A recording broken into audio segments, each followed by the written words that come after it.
Bonjour et bienvenue sur Rearsidex. Aujourd'hui, nous allons voir comment bien démonter sa voiture de A à Z. Avant tout, l'outillage. Donc pour l'outillage, ce que vous aurez besoin, c'est une pince, comme celle-ci par exemple. Il y en a d'autres, mais celle-là, je l'aime bien parce qu'on peut la bloquer, comme vous voyez. On ne peut plus l'enlever, sauf en faisant une petite pression dessus. Donc, on va retirer la voiture pour que vous voyez mieux. Une pince. Comme pour le du nettoyage, un pinceau. Pour le démontage, c'est pas obligé, mais c'est conseillé. Une ribambelle de tournevis, comme celui-ci, un petit plat pour retirer les pièces imbriquées entre elles. Et ensuite, le plus important, normalement c'est fourni avec la voiture, ce genre d'outil. Ce sont une clé, oula, ou celle-ci, j'ai fait tout tomber, ou encore les mêmes outils, mais en tournevis, donc plus pratique je trouve, mais c'est les mêmes. Donc ce genre d'outils qui sont fournis avec les voitures de base, donc vous les avez forcément. Et ensuite, celui-ci qui est très spécial, et c'est pour mes pièces qui sont pas d'origine, il fallait un embout différent, donc je l'ai pris. Ensuite, pour le démontage, vous aurez besoin d'un truc très important, c'est une boîte. On va ranger toutes les pièces dedans, les vis, tout petit qui va tomber. Très, très important, ils sont pas là, ça peut servir. Et d'un bac pour ranger les grosses pièces qui pourraient tomber par terre ou être perdues. Alors, le plus gros pour le démontage. Déjà, ce qu'il faut commencer, c'est par enlever la batterie. Si c'est pas déjà fait, on la met de côté. On n'aura pas besoin. Le premier truc à faire, c'est retirer l'électronique. Alors, c'est compliqué selon beaucoup de voitures, mais en général, c'est tout pareil. Il y aura, vous savez, souvent l'ISI, le moteur, les cerveaux et le récepteur. Je sais également oublier quelque chose de très important, la notice. Ne jamais démonter ni remonter une voiture sans la notice. Donc quand je dis la notice, c'est l'éclaté. Donc vous avez tous les numéros de pièces, tout ce qu'il faut pour bien démonter la voiture. Donc si par exemple je vous dis le moteur, le servomoteur, etc., et que vous ne savez pas ce que c'est, vous regardez sur votre manuel et vous trouverez. Parce que les voitures radiocommandées, c'est pas les mêmes. On n'a pas forcément les mêmes, même si pour ceux qui veulent, c'est un Irevo, un E-Slash, mais c'est pareil, chez Traxas. Mais normalement, sont différents. Mais vous allez voir que au final, c'est pas si différent que ça.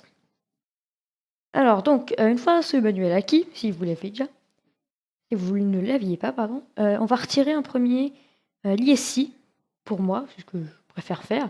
Donc, vous inquiétez pas, ça c'est de la réparation. On va retirer. Donc, pour moi, alors je pense qu'il peut être vissé, mais dans ces cas-là, référez-vous au manuel, tout est écrit dessus. Moi, il faut juste que je le pousse, comme ceci, et hop, il vient tout seul. Ça peut être sale en dessous, c'est le but, hein, si on nettoie, c'est que c'est sale. Vous amusez pas à nettoyer pour rien. Ensuite, on va pas démonter le moteur tout de suite de tout, on va laisser ensemble. Le moteur ensuite. Donc le moteur, je sais pas si vous voyez, il est attaché ici par cette vis, celle-ci et celle-ci. Donc on va les retirer.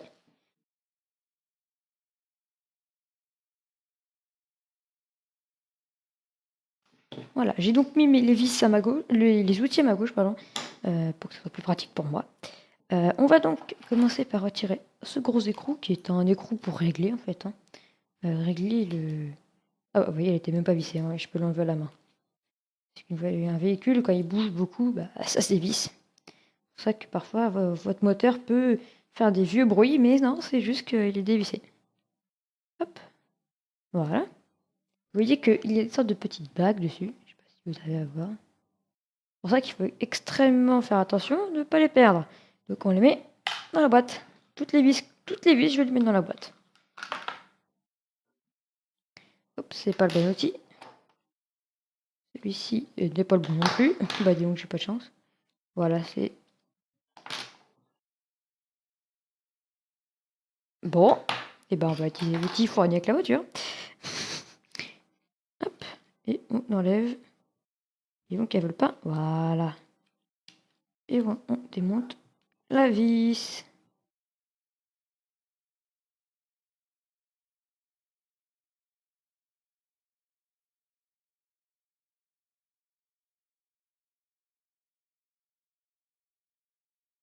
Voilà, donc j'ai réussi à retirer le cache qui joignait le moteur au pignon.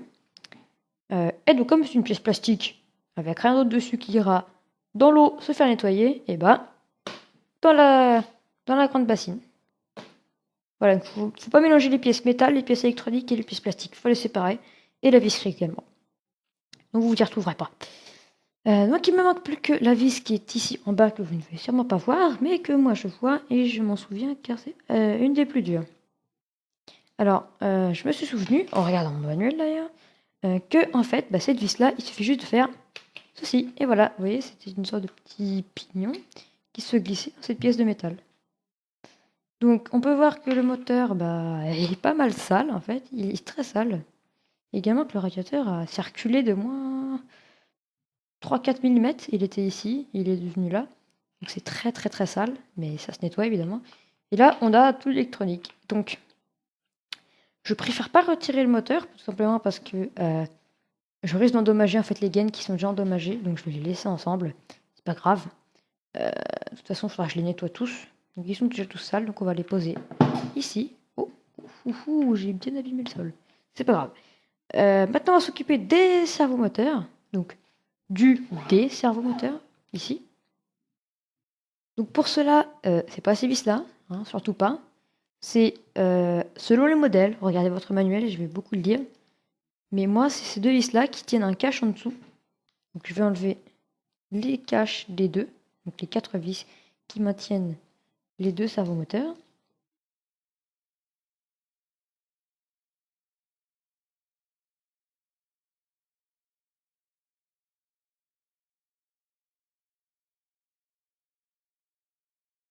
Et de 1.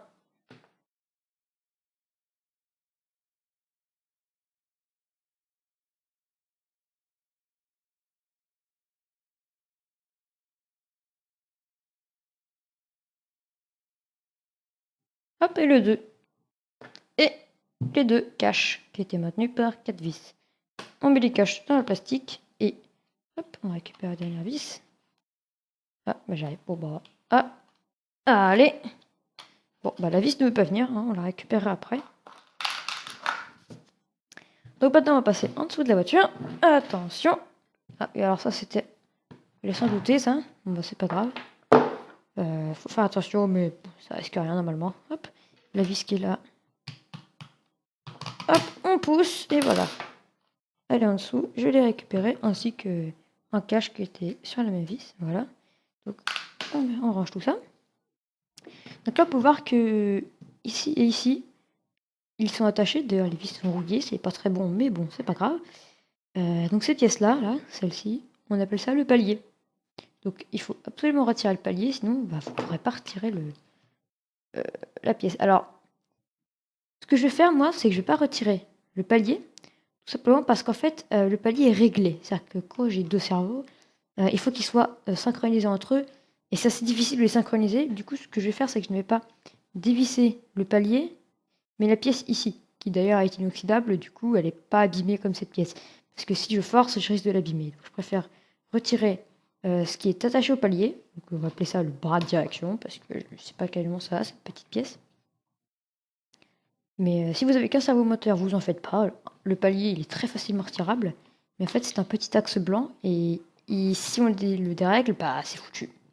Donc on va retirer les deux. Hop, attention, on va pas se prendre dans le doigt. Alors oui, maintenez bien le palier, puisque si vous retirez comme moi, si vous ne retirez pas le palier comme moi, pardon, le cerveau va tourner, et vous allez juste tourner dans le vide et abîmer le cerveau. Hop. Voilà, pour ceux qui ne savent pas, ça c'est un servomoteur. Vous en avez peut-être un, peut-être deux. Sur une thermique, normalement, vous en avez deux. Pour la direction et pour la carburation, je crois. Je ne connais pas trop en thermique, mais maintenant vous avez deux, et moi j'en ai deux, c'est pas obligatoire. Donc on ne peut pas les enlever parce qu'ils sont encore connectés à la radio. Donc c'est ce qu'on va faire tout de suite, on va retirer la radio. Quand on retourne le véhicule en tenant le moteur. Hop, donc je vais plutôt vous le mettre comme ceci. Moi je vais avoir un peu de mal à y voir clair, mais bon, c'est pas grave. Donc là on voit bien que pour mon véhicule, ce sont les fils noirs, rouges et blancs, plats, qui sont connectés à la radio, au récepteur. Donc à la radio, on va appeler ça.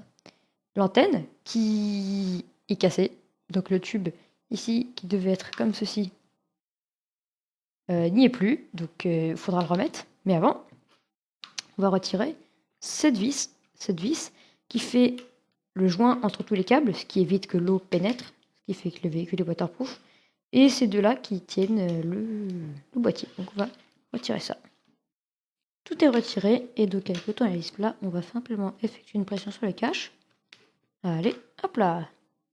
Et il est très très sale. Mais vous voyez, je sais pas si vous allez voir, il est très propre à l'intérieur, ce qui signifie qu'aucune saleté n'a pu pénétrer grâce à la vaseline que j'ai placée là, qui a tenu avec l'eau. Hop, ici il suffit juste de soulever le boîtier. Il y a le joint d'ailleurs. Hop, donc, et voilà. Voilà le petit cerveau. Pardon, le récepteur. Et là, la graisse. Oh. Ah bah voilà. Je sais pas où elle est. Vous devez la voir. Ah bah j'ai mis les doigts dedans. Oh putain. Voilà, il faut du sopalin. Hop là. Économisez le sopalin, vous en aurez besoin. Alors, donc pour le récepteur, pour le démonter, c'est très simple. Vous avez normalement vos servomoteurs ainsi que l'ISI du connecteur dessus. S'il y a des LED, les LED.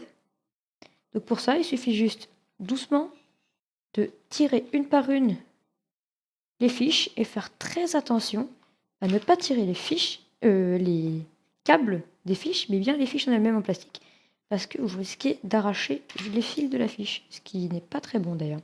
Ah, également, faites très attention de noter, si ce n'est pas indiqué sur votre voiture, de bien regarder. Donc je vais tout démonter, étant donné que depuis le temps que j'ai cette voiture, je le sais maintenant. Allez, voilà. On va tirer dessus, et voilà. Nous avons le récepteur. On va donc mettre la pièce électronique de côté. Et maintenant, on peut retirer toutes les fiches une par une. Alors là, attention. Si comme comme moi, vous avez de la graisse pour empêcher l'eau de passer, vous risquez d'en avoir plein les mains. Voilà. Donc ça, à la saleté. On peut désormais retirer... Ah, il est coincé, je sais pas où. Hop là, voilà. On a la partie moteur, il est ici. Et également, on peut pousser par le bas. Ah, quelque chose bloque. Nous bien quoi. Ah, hop là, c'était la saleté. Vas-y, on tire. Ah, bah ça bloque, bah dis donc. Voilà. Et hop là, on a le cerveau. Le deuxième. Avec le câble sont assez abîmés, mais malheureusement, c'est à longue d'être malmené. Également, faites très attention avec le joint qui était mis sur la boîte. Votre voiture soit waterproof ou non, souvent il y en a un. Ça évite que l'eau pénètre. Et il faut savoir que des récepteurs comme ça, qui sont waterproof en eux-mêmes, donc si on met ce boîtier dans l'eau qui résiste à l'eau, ça coûte très cher. Donc souvent, le boîtier par-dessus est waterproof, mais pas l'électronique en lui-même. Faire très attention à ça. Bah maintenant, comme vous voyez, il n'y a plus qu'une électronique. On a la voiture en elle-même. Donc on va pouvoir maintenant passer vraiment au côté mécanique. Alors à savoir que moi, ma voiture a deux problèmes distincts. Déjà en général, elle n'a qu'une roue motrice. Et donc le différentiel avant est cassé, il est usé, abîmé. Et mon cardan arrière, donc ce qui joint le différentiel aux roues, cette pièce-ci, je ne sais pas si vous allez la voir, je ne pense pas, celle-ci qui tourne là, voilà. Celle-ci est décrochée. Et donc je ferai une vidéo pour ça qui s'affichera juste ici sur comment le réparer.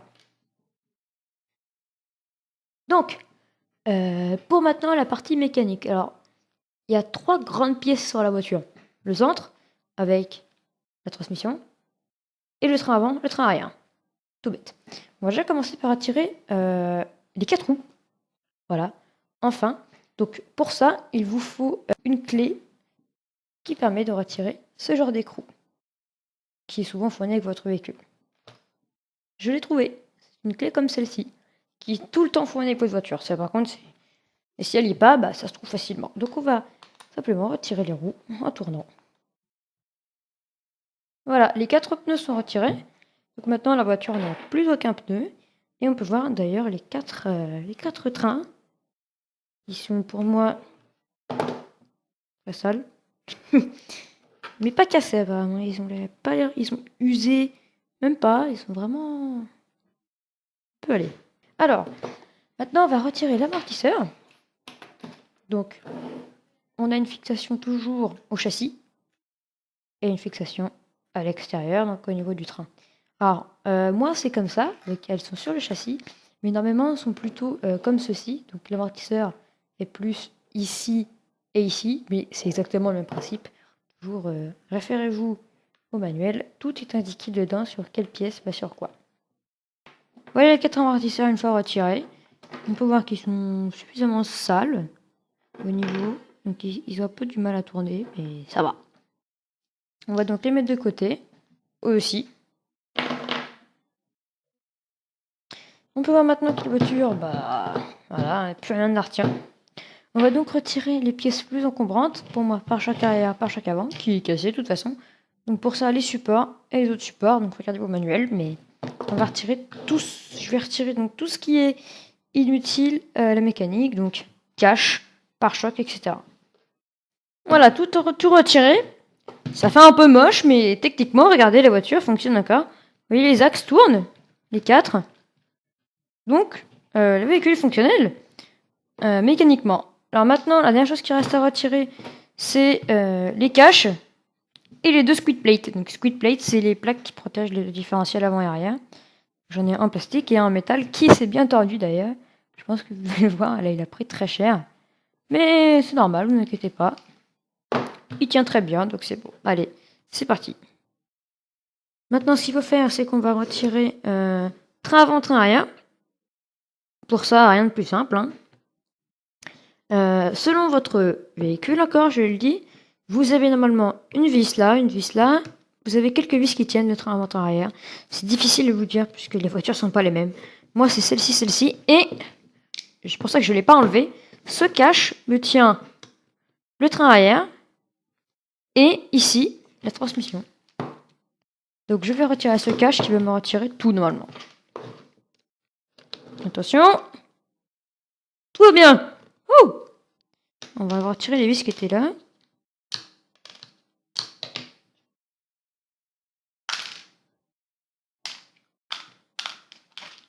Et on commence à avoir un bon tas de vis. Ça me paraît plutôt bien. Alors du coup là, on va falloir retirer les 2 cardans. Donc celui-ci qui joint l'arrière et celui-ci pour l'avant. Alors moi, j'ai pas précisé, c'est un 4 roues motrices. Du coup, bah j'ai ces difficultés d'avoir 2 différentiels. Mais si vous avez une propulsion, c'est beaucoup plus simple en fait, parce que vous avez juste les moteurs. Si vous avez mis après, traction, j'ai un doute que ça existe. Mais en propulsion, c'est plus simple. En 4 roues motrices, vous avez un cardan avant, un cardan arrière. Souvent, l'arrière est beaucoup plus long. Donc, il faut le retirer normalement ici. Donc, attendez, hop, on va le tourner pour que vous voyez. Attendez. Voilà, vous devez le voir, le petit trou là qui permet de connecter. Donc, on va prendre la petite tournevis et on va retirer cette petite vis. Tout doucement parce que ce genre de vis, elle casse tellement facilement. C'est assez dingue. Et voilà. Et donc on les met dans la boîte à vis. Waouh. Et donc ensuite pour le retirer, bah, c'est très simple. Vous le revenez vers l'intérieur. Hop là, et voilà. Qui se replie sur lui-même. Et vous voyez qu'on peut voir la transmission. Donc on fait pareil de l'autre côté. On va la faire pivoter à la main.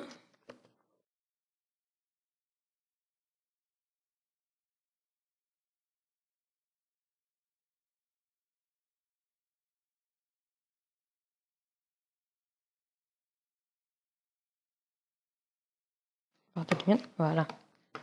Et maintenant, transmission. Donc transmission, on va mettre côté mécanique, on s'en occupera à la fin. Je viens de décacher le cache. Ah bah voilà, bah, j'ai un cardan qui est tombé. On va le mettre côté mécanique également, celui-là. L'autre cardan, on va laisser à l'intérieur. On va les laisser ensemble, celui-là. On va pas le retirer, comme si je pourrais. C'est pour éviter de les perdre, en fait. Donc, on enlève également le cardan qui joint le différentiel arrière. Donc là, bah, on a quasiment tout fait au niveau du châssis en lui-même.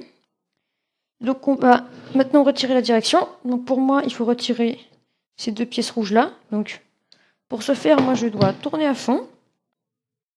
Et vous voyez, je ne pense pas que vous voyez, mais par ici, je peux atteindre la bille rouge. Et donc la démonter. Je vais donc faire ça pour les deux côtés. Hop, attention. Alors ça, c'est pas censé bouger normalement. Voilà. Il commence à se décomposer,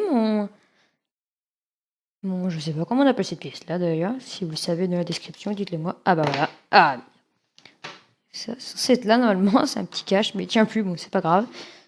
Petit point de colle, je pense, on verra. Mais ça, on va mettre côté mécanique également. Donc, on peut voir ici le cardan. Là, il y en a encore un. Donc maintenant, on n'a plus de train avant, train arrière. Donc, on va retourner, retirer les deux dernières vis. Alors, là, on va voir, par contre, là, on va rigoler. Parce qu'il y a les types de différentiels. Donc, celui de l'arrière, normalement en bon état. Et il est en super bêta. Ah, attendez. Bon, on va dire qu'il est pas mal usé. Il y a une dent qui est cassée. Bon, il tient bien, donc je vais le laisser. Oui, il est là. Les dents sont plutôt bien, je trouve. Donc, train arrière. Maintenant, le pire, le train avant. Ah, d'accord. Alors, déjà, le châssis, totalement nu. Voilà, donc là, il n'y a plus rien dessus, normalement. S'il y a encore, retiré. On va le mettre de côté. Alors, le train arrière, laissez-moi y jeter un œil.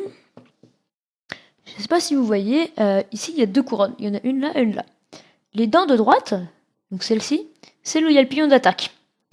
Et en fait, celles de droite, elles sont censées faire 2 fois la taille de celle de gauche. Voilà. Donc, les dents sont sautées, le différentiel claque. Ce qui fait ce petit bruit de claquement. Même si moi, il est totalement inexistant, puisqu'à la vitesse où ça va, bah, mon différentiel passe. Il saute complètement. Donc, je vais pas si on a un ancien, mais sinon, celui-là, c'est très très dur de le récupérer. C'est impossible. Donc celui-là, bah, il est foutu à la poubelle, malheureusement. Il va falloir démonter tout ça. Celui-ci, je vais pas le faire. Entièrement, du moins. Seulement pour ce différentiel-là. Nettoyer un peu, mais pas le bloc. Par contre, celui-ci, je vais devoir le faire. Donc, on va s'attaquer donc au différentiel avant. Donc, comment je sais que celui de l'avant? Bah, parce qu'il y a la direction, en fait, ici. Alors, pour le différentiel, il va falloir déjà commencer par retirer ce qui tient les amortisseurs. Pour moi, vous n'avez pas. Forcément, évidemment. Si vous avez attaché directement au châssis. Moi, si. Donc, je dois les retirer. Voilà, donc moi, je vais pas retirer ces deux bielles-là, parce que j'en ai pas la nécessité. Pour les nettoyer, ça va pas être compliqué, donc je vais les laisser. Parce qu'elles sont bien réglées, etc. Par contre, ces deux bielles-là non plus. Donc les pièces rouges que je dis, c'est des bielles, hein, c'est ça. Je les laisse, moi, perso. Je préfère. Ça gêne pas le nettoyage. Par contre, le truc impératif, c'est qu'il va falloir retirer les hexagones. Alors là, selon les modèles, ça change totalement. Moi, perso, il faut que j'effectue, en fait, avec un tournevis plat, je tout défonce tout. Ici, comme ça, levier. Donc, je vais le faire. Voilà. Vous voyez? Maintenant, oula, ça défonce les mains. Cette pièce-là, on peut la mettre dans le plastoc. Et là, vous avez une toute petite pièce qu'on peut retirer très facilement. Attendez, hop, un bon angle. Hop, et voilà. Donc ça, avec les vis. Ah mince. Voilà, c'est bon. On fait pareil de l'autre côté. Maintenant que c'est fait, on va désormais retirer les bras. Donc ça, c'est des bras. Alors, ça s'appelle comme ça. On va les dissocier de la voiture. Donc comment? Eh bien, vous avez des petites boules ici, à l'intérieur. Donc moi, je pourrais les retirer comme ça, mais j'ai pas envie. Je vais donc, sauf que ça sert à rien, puisque vous voyez que, voilà, hein, ça tourne très bien. Faut les mettre dedans comme ça, et tourner pour les dévisser. Donc ça, faut tourner, dévisser au max. Et bim! Donc on va se repencher dessus après, mais pour l'instant, on le met de côté. Alors, comme vous pouvez voir ici, le cardan. Alors, cette réparation, je l'aborderai dans une autre vidéo, puisque j'explique comment la faire. Mais vous pouvez voir ici, je ne sais pas si vous voyez, cette petite pièce s'est barrée. Donc je vais la remettre. J'ai énormément de chance, donc c'est cool, parce que je vais pouvoir donc, mieux vous présenter dans une autre vidéo. Donc, pour la réparation de ce cardan... Attendez. Donc, pour la réparation de ce cardan, ainsi que de celui-ci, je vous invite à regarder la vidéo qui apparaît sur l'écran. Vous cliquez dessus et tout. J'explique tout pour réparer ce petit cardan. Alors maintenant qu'on a fait ça, bah, j'ai plus qu'à faire ça pour celui-là. Démonter entièrement le différentiel et pour le démontage, eh bien, on sera bon. Wouh! Pour les cardans, très simple. Il n'y a pas une vis là qui s'est d'ailleurs montrée pour vous, même si c'est pas très bon, hein, assez dévissé. C'est pas très super. C'est pas très français non plus. Ah non, elle était complètement dévissée en fait. Juste tirer dessus. Il y a de la graisse, donc ça fuit. Oh, c'est super. Et voilà, le cardan. On va mettre avec les autres. Voilà, donc là, tous les cardans sont retirés. Il n'y a plus que les bras à retirer. Donc là, objet obligatoire, la pince.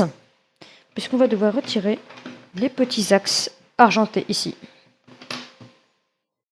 Alors, pour ceci, tout con, soit vous faites comme ça, mais souvent ça ne vient pas. Vous faites toujours comme ça et vous faisiez levier ici. Et ça va venir petit à petit. Une fois que c'est comme ça devrait commencer à venir. Ah. Et là, par contre, il faut forcer.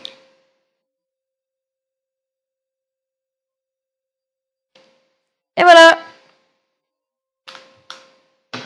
Et là, oh voilà, ça tombe tout seul.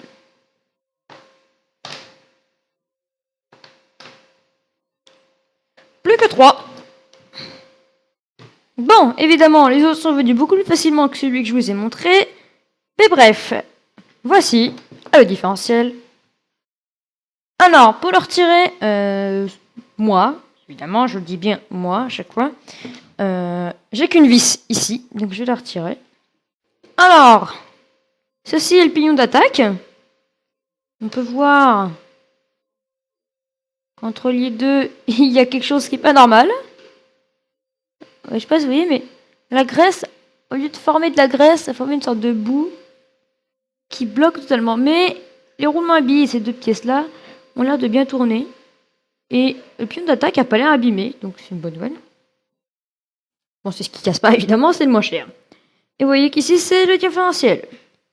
Alors ici, moi, et c'est la grande particularité, c'est que j'ai des rondelles de calage. Ça se trouve pas cher dans le commerce, et vous pouvez donc, comme ça, rentabiliser un différentiel beaucoup plus longtemps que de base. Donc celles-là, on va les mettre bien de côté. Pour le changement du différentiel, il suffit de démonter ces deux parties, c'est à l'intérieur, mais je ferai une vidéo plus tard dans le temps, parce que je n'ai pas en fait de nouveau différentiel sous la main. Alors ensuite, il y a deux roulements à billes, un ici et un ici. Alors, pour tester, c'est tout simple, vous mettez le doigt, et quand vous tournez, si ça tourne bien, c'est bon. Et celui-ci, je ne sais pas si vous voyez, j'ai bien l'impression qu'il est complètement foutu. Alors, alors en fait, la bague intérieure est ici. Le différentiel est complètement mort. Oh. Ah bah c'est... Oh là là là là. Voici un différentiel mort. Bon, avec mes doigts, vous voyez pas, ils sont ça là, mais il faut... Ça sert à rien de vous laver les mains tous les 5 minutes, hein. Ah, bah voilà. Vous voyez ici les billes, vous voyez ici le roulement à billes.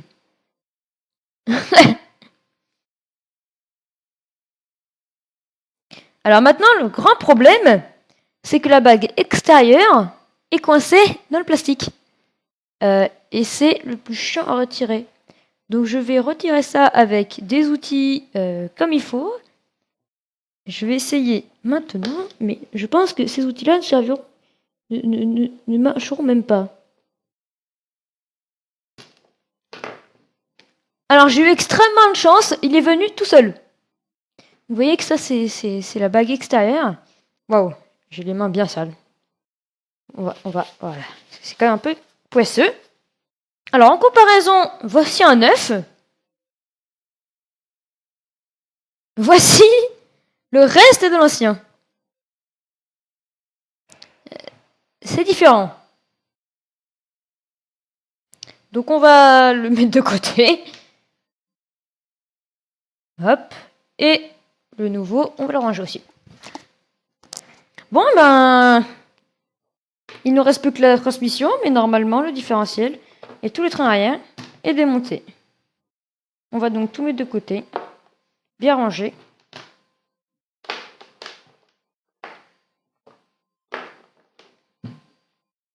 Il ne reste plus que la transmission. Alors la transmission, en état général, je la démonte pour que vous voyez. Mais si vous faites ça, et que ça tourne nickel, vous n'avez pas forcément besoin de la démonter. Mais je vais vous montrer, pour vous. Alors, au début, il va falloir retirer un écrou. Qui est connecté à la couronne. Attaché à la couronne, plutôt. Et normalement, souvent derrière, il y a un écrou. Et un ressort. Très dur, mais bon. Et la couronne qui vient tout seul, normalement, avec un roulement et une petite plaquette. Et voilà, maintenant, on a tout. Et maintenant, vous avez une vis là, une vis là, une vis là, une vis là pour retirer la plaquette bleue. Alors moi, je vais pas retirer cette vis là, parce que c'est celle qui tient le moteur. Et comme elle est super bien réglée, je vais pas l'enlever. Donc là, vous avez la transmission des mêmes, donc sans la couronne et la tâche moteur, vous voyez. Elle tourne même quand je chante pas, donc elle est vraiment nickel. Mais je vais quand même l'enlever. Donc là, normalement, il en reste plus que quelques vis, si elle n'est pas déjà démontée. J'avais un modèle qui était déjà démonté à ce niveau-là, mais celui-là, non. Donc, hop là. Et voilà. Donc la transmission, c'est... Ah bah, j'ai rien dit. J'ai... Ah bah dis donc, j'ai un deuxième différentiel qui est complètement mort ici aussi, regardez. Voilà, donc il est comme l'autre, hein, vraiment, exactement la même. Parce que il est beaucoup plus petit celui-là. Donc le problème, c'est que du coup, je vais me retrouver avec des billes partout sur mon bureau. Et il va falloir que je retire une deuxième bague. C'est là, en plus, elle est toute petite, ça va être rigolo à faire. Alors celui-ci ne veut pas du tout venir, hein. Elle est là, la bague. Elle est complètement coincée dedans. Donc je vais sûrement mettre 1 heure ou 2 à l'enlever, mais c'est pas grave. Ah ah! Je l'ai eu! Alors, heureusement que des roulements à billes, j'en ai plein. Ah bah une et une autre en fait sur l'axe, là, voilà. Je l'enlève aussi celle-là. Ah c'est bon, je l'ai enlevé la main celle-là. Les autres ont l'air bons. De toute façon, s'ils sont cassés, ils viennent avec. Hein. Pas besoin de forcer pour les enlever. Normalement. S'ils sont cassés, souci, mais sinon non. Bon bah j'en ai 2. Super. J'ai beaucoup plus de casses. Bon bah beaucoup de mauvaises surprises. Celui-ci est plutôt bien. Bon bah à part ceux-là, il y en a même un qui est tout neuf. Bah oui, je l'ai changé la dernière fois. Voilà, donc tout est nickel. On va tout de suite pouvoir la remonter, juste le bloc. Voilà, je la remets juste en place. De toute façon, rien n'est cassé. On va juste refermer le couvercle. Ah non, j'ai oublié de remettre le petit roulement, donc on referme provisoirement. Voilà, comme ceci, c'est provisoirement. Toutes les vis dans le bac à vis. La plaquette bleue. Hop. Alors ça, par contre, je préfère la laisser à côté parce que voilà. Bon, bah voilà, démontage terminé. Alors, chose importante à retenir, ça salit. Hein, ça salit. Mais ça sert à rien de vous nettoyer les mains. De toute façon, après, il faut nettoyer. Donc, chose à retenir, vous aurez énormément besoin de ranger. Il faut que ce soit ordonné. Par exemple, différentiel arrière, pièces métalliques, transmission, pièces électroniques, pièces plastiques. Et le plus important, la visserie. Après ça, le plan, je pense surtout au plan, c'est le plus important, je pense. Donc le plan, bah, il faut surtout pas l'oublier. Parce que sans, vous serez dans la merde. Ne pas oublier de ranger, c'est pour ça que j'ai un petit axe qui se promenait. Ne pas être à l'abri de blesser. Je me suis blessé, mais c'est pas grave. En voulant retirer un roulement à billes. Maintenant, eh bien, après démontage, pas remontage, mais nettoyage. Donc pour le nettoyage, faut cliquer là-haut et vous accéderez à la vidéo pour nettoyer. Et si c'est déjà fait, vous pouvez cliquer ici pour le remontage. Si vos cardans sont abîmés, cliquez juste en bas. Et si vous n'êtes pas encore abonné, faites-le en cliquant juste en bas. Allez, salut!